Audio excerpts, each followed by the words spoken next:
6월 25일 말씀 동무입니다. 시편 16편 1절부터 11절 말씀인데 하나님이 나의 주인일 때 받는 복입니다. 오늘부터 이제 시편 말씀을 묵상하게 되겠습니다. 시편 기자가 이렇게 고백합니다. 주는 나의 주님이시오니 주 밖에는 나의 복이 없나이다. 주 여호와께 말하기를 주는 여호와를 주인이라고 말하면서 주는 나의 주님이십니다. 여호와 주님께서 나의 주인이시고 나의 왕이시고 나의 통치자이십니다. 그리고 주님 밖에는 여호와 밖에는 나의 복이 없습니다. 이렇게 말했습니다. 그러니까 여호와께서 나의 주인이 되시고 또 그분이 나의 복입니다. 나의 복은 하나님입니다. 그리고 하나님이 주시는 복이 그 복이 진짜 복입니다. 이렇게 고백합니다. 하나님이 나의 주인이 되신다고 말하는 순간에 이건 무슨 고백이 되냐면 이제 4절에 나오는데 다른 신에게 예물을 드리지 않는 겁니다.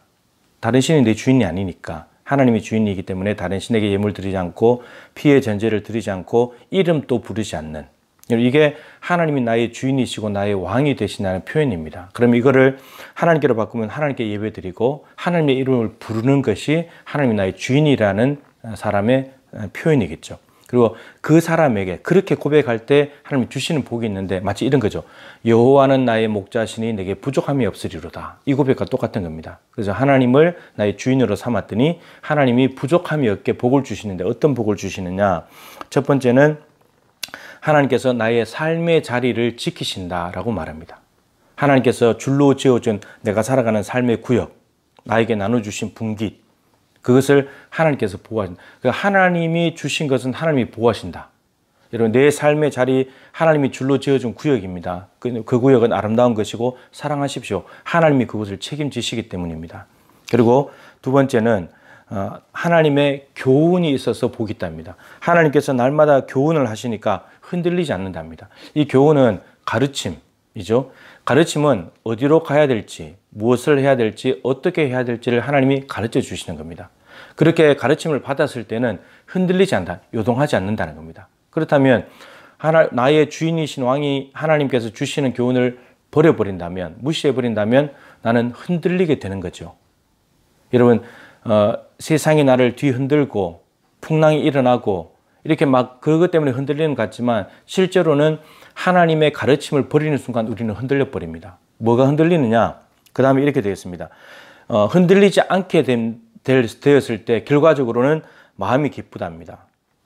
나의 영이 즐겁고 육체도 안전하답니다. 그러면 이게 교훈을 받지 않고 하나님의 가르침을 무시해버리고 그리고 그러면 흔들리게 되는데 뭐가 흔들리느냐?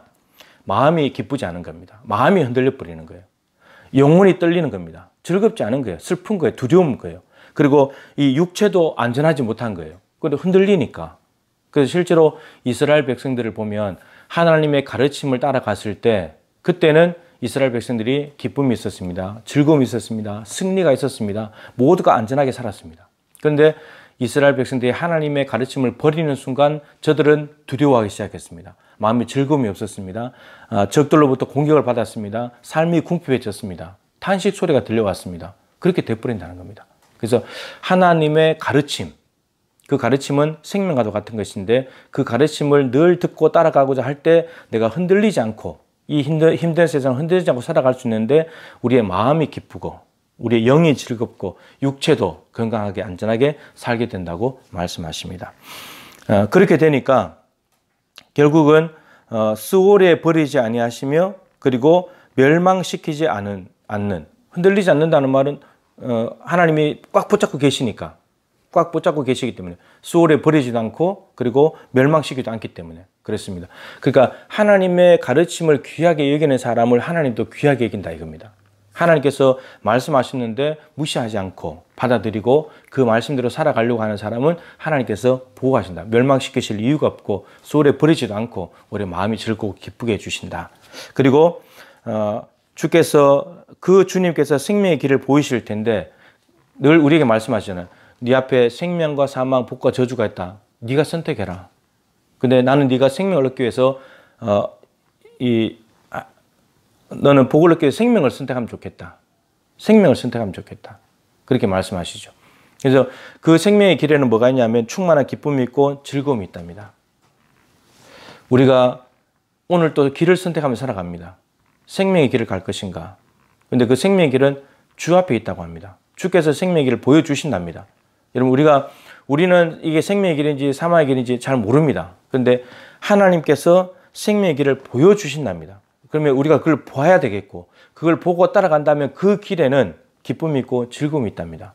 근데 주님께서 생명의 길을 보여주시는데 그 길로 가지 않는다. 그렇다면 그 길에는 어둠이 있고 안개가 있고 흑암이 있고 낭떠러지가 있고 그에는 기쁨과 즐거움이 없는 슬픔과 탄식의 길이 되는 겁니다. 그러니까 하나님이 나의 왕이시고 나의 삶을 주관하시는데 그 주관하고 다스리는 걸 어떻게 하시느냐? 교훈으로서, 때로는 생명의 길을 보여주시면서 이렇게 우리의 삶을 인도해 가신다는 겁니다. 그래서 우리가 흔들리지 않고 언제나 영혼이 잘된 같이 범사가 잘되고 강건하기를 원하시는 것이 하나님의 마음입니다. 그리고 하나님은 우리를 살리기를 원하시는 분이지 우리를 망가뜨리려고 하시는 분이 아닙니다. 그렇기 때문에 그것에 대한 하나님의 전적인 신뢰를 가지고 하나님이 나를 살리시는 분이야.